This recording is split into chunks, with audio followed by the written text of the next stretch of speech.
Lata's with us, and so it's the economy. Lata. Thanks a lot. It's actually corporate earnings continuing, and Shriram Finance is the next management on the show. The problem was only with the net interest margin, which has come in lower, a 6-quarter low. AUM growth is actually better than estimates, and asset quality very sound. To discuss these and more, I have with me Umesh Revankar, Executive Vice Chairman, Shriram Finance.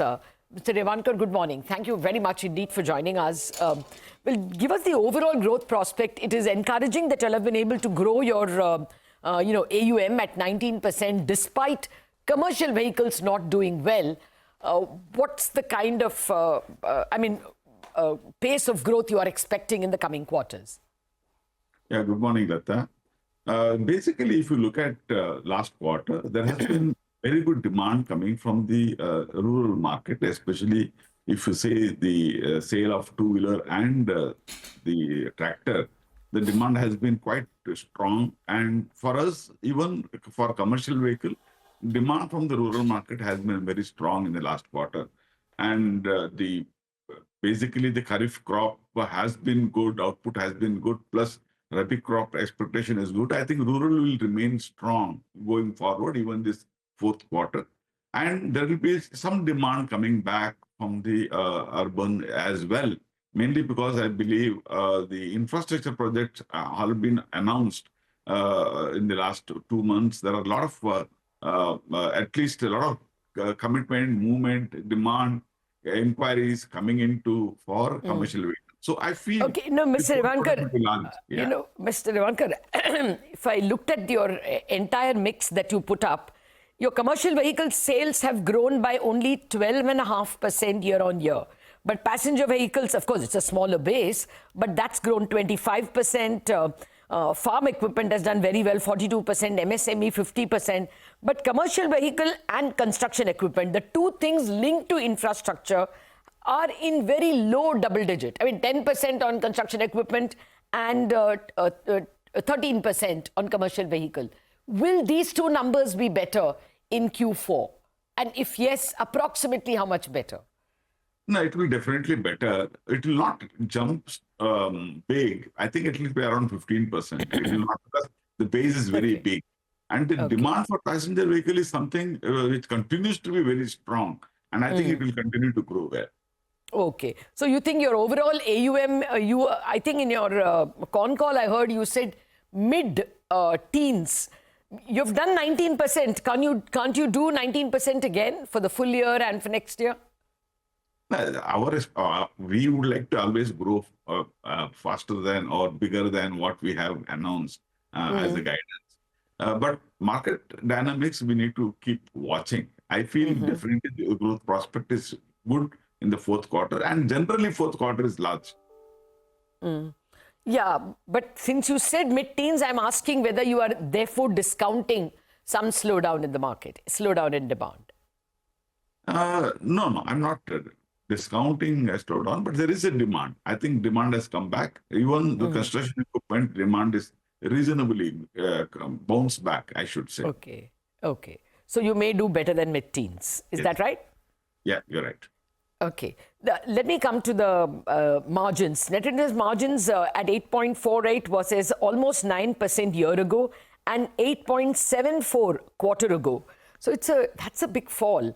Over a 25 basis point fall in one quarter. Do you see that pressure continuing? Yeah, see, one of the reasons is we are carrying a little higher liquidity on the balance sheet, mainly because... see, last quarter, the general expectation was that liquidity is tight and we need to have little more liquidity in this system. So that's where we worked on the same and had a higher liquidity. And we also had for the one-time big the ECS loans, which we had a program. Normally, we program in the month of January. But we had it in the month of December as a strategy. And therefore, we had that excess liquidity. And we should be able to consume that in the fourth quarter. So that to some extent, the NIM expansion would happen. That's what I was going to ask you. If you will use up that excess liquidity that you are carrying, should we expect NIMs to go up in the fourth quarter above 8.5? Yes, it should go up. Okay. Generally, what is the cost of funds? Has it started at least plateauing? I mean, it's not declining yet, but any guess on what may be the cost of funds in Q4 compared to what you paid in Q3? In the Q3 to Q2, it was almost plateau and did not really go up. Q4 also should remain same. I don't really see any scope to increase, and there may not be any sign of decreasing in the Q4. Okay. Where do you see the big growth numbers for next year, FY26? No, I think the infra is going to bounce back very strongly because the government did spend lesser in the last year, throughout the last year. And that pile-up would be there, and that will create much bigger demand. And that, again, once there is a spent on the infra increases, the other allied industry also will move up. And I think that is the major driver we see going forward, especially in 26. Okay. The construction equipment and commercial vehicles. Yes, both. Because ultimately, it's a steel cement movement. They are the bulk of the carrying. Once that bounce back, then entire system will churn. So you're counting on government capex to come back, and therefore commercial vehicle and construction equipment should do well. Yes. Is that right? Yeah, you're right. Okay. And spreads, or rather net interest margins, can you give us a more precise range for Q4? After all, we are already 1 month into Q4. Yeah, see, I cannot really predict, but I can tell you that around 10 basis point improvement is something which we see because of the using of liquidity. Beyond that, because what happens is the product mix may change even within the quarter. There may be a little more new vehicle lending, especially on heavy commercial vehicle demand. If that happens, then the margin can be a little less. So it is little difficult to predict exactly, but the liquidity being utilized is something certain. Which will give you 10 basis points, point taken. You've maintained a very good asset quality control.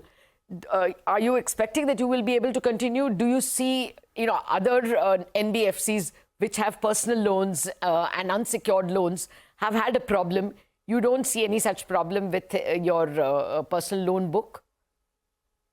See, our personal loan book is basically our existing customer taking that top-up loan after completing the primary loan. So it is basically no known customer. We are not really giving to unknown customer. Plus, their income source is known to us, and the investment for which they need the money is also known to us. It is not going for consumption. So therefore, there is a much better clarity from our side on where the money is going to spend. So fair point. There is a less chances of much increase in default. Okay. No, I get your point. Take your point that you have been able to diversify very well when commercial vehicles didn't do well or didn't do all that well. Just a final word. If you say better than mid-teens, will it be 20% loan growth next year? For next year, next financial year, I don't want to really give a number, but I would like to continue with our conservative 15% growth plan. Okay. One more number. Your ROA was a disappointment. Do you see that bottoming out in the third quarter? Yes, it should bottom out and improve in the next quarter. Okay. All right. We'll leave it at that. Mr. Revankar, thank you very much indeed for joining us, and congratulations on a very good set of numbers. No taking away from the credit of asset quality and loan growth. Yes, margins we will squabble a bit, but as Mr. Revankar pointed out, they have excess liquidity on their balance sheet, and that would increase their NIMs by at least 10 basis points going into Q4. Well,